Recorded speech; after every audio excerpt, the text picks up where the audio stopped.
Stephen A. Williams, president and founder of the creditrepairshop.com. In this video, we're going to talk about how to dispute late payments using the FCRA, the laws that are available to all of us if you have issues with late payments. Now, one of the things that I do want to make you aware of is that you got to be very careful when disputing late payments because of two reasons. And this is something that I've ran into being in the business all of these years. I actually do this business. I don't just make videos and recycle other people's information.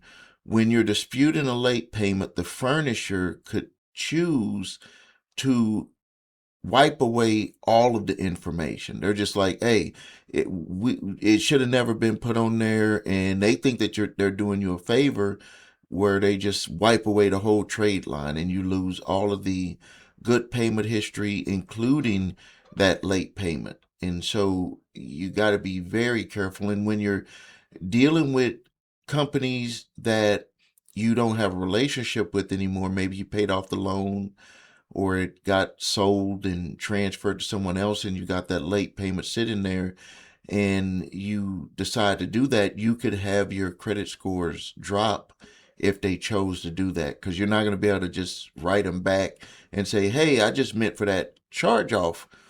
I mean, not the charge off, that late payment to be removed, not all of the history. It could be an uphill battle to get that information placed back on there.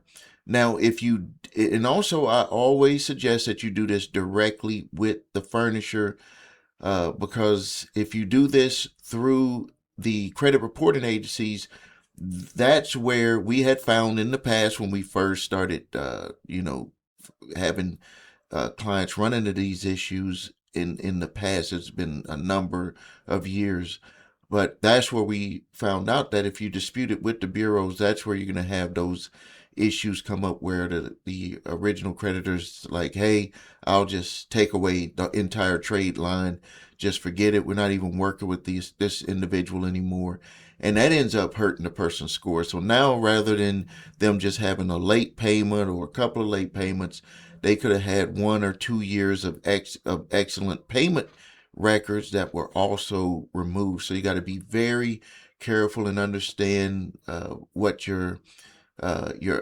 goal is to have with disputing late payments. And then the other side, the flip side of that, if you have established credit, you're paying on stuff, you got other open accounts like credit cards that you're paying on, and you've taken care of everything, then you might have a little bit of a score drop.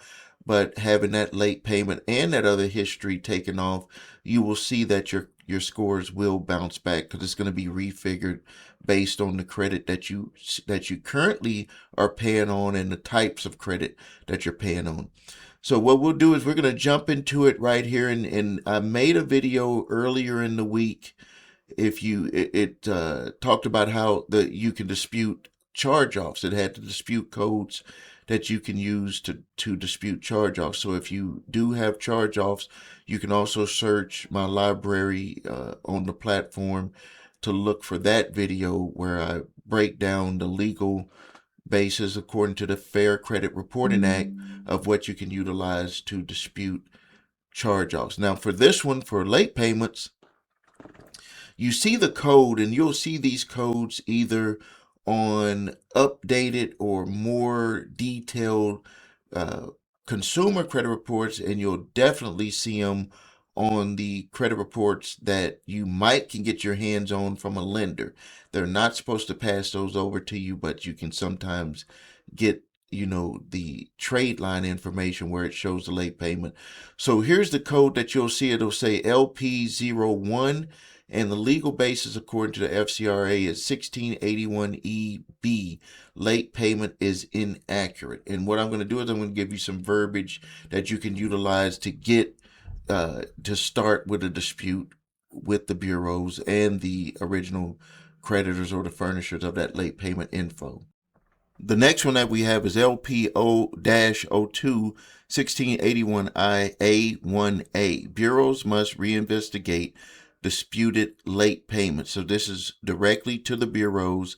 And the way that The way that I suggest that you do this is that you print out a copy of your credit reports, and then you take that little section that you're disputing and you circle it or highlight it in yellow, and you attach that with your dispute letter to them. That's the way that we do it when we run into these where we're like, hey, that we want to point it out to you so you will know that this is something that is legitimate. Let's go to the next one, LP-03 1681 IA5A. Delete or correct late payment if inaccurate or unverifiable. This again to the bureaus, and what they're going to do is they're going to submit that to the furnisher, and then it's going to come back. The next one, LP-04 1681S-2A2. Furnisher must correct and update inaccurate late payment history. This would be directly to the furnisher. You want to send this to the lender who put that late payment information on your credit reports. The next one is LP-05 1681S-2B. Furnisher must investigate the disputed late payment. This is directly to the furnisher, The next one, LP-06 1681E-B. Payment history differs between bureaus. This one here is going to be where you're going to send this one to the bureaus, and you're going to send this one to the furnishers. Now, again, they don't really care, but what you're utilizing, and I suggest that you also print out that and you show them the differences between the different bureaus, because what it's showing is that this information that was reported by the furnisher is inaccurate, and you have proof because it's different between bureaus. LP-07 1681S-2A3. Account is disputed but not marked disputed. Again, and I talked about this in the other video with the charge-offs. When you dispute with the furnisher, they must mark that it is disputed. When you dispute it with the bureaus, they have to mark that it's disputed. Now, here's where the gray area is. When you dispute it with the bureaus, they're going to do it automatically. They have to do it within 5 days, but they're going to do it automatically, or they should do it automatically.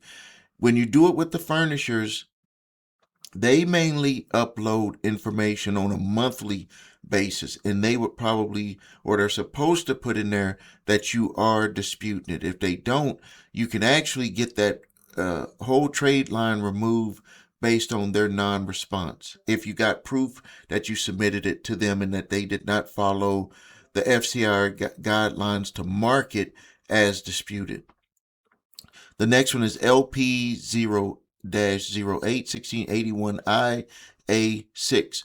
Provide written results of investigation, and this is where they're going to submit back to you stating what did they find in their investigation, and why they're either going to keep it the same, or if they did an update, whatever it is. You want them to provide that information, and you have it right here with 1681 IA6 that they are supposed to provide written result information. The main way that they're providing it now is through credit monitoring. That's the way that they're doing it. Some of the times they'll send it to you in the mail, but that's going to be where you're going to get that information. It used to be where they would always send it in the mail, but the laws have changed that allow them to be able to update it into the system with the bureaus, and then you're going to get the information that way, but you're supposed to get it written.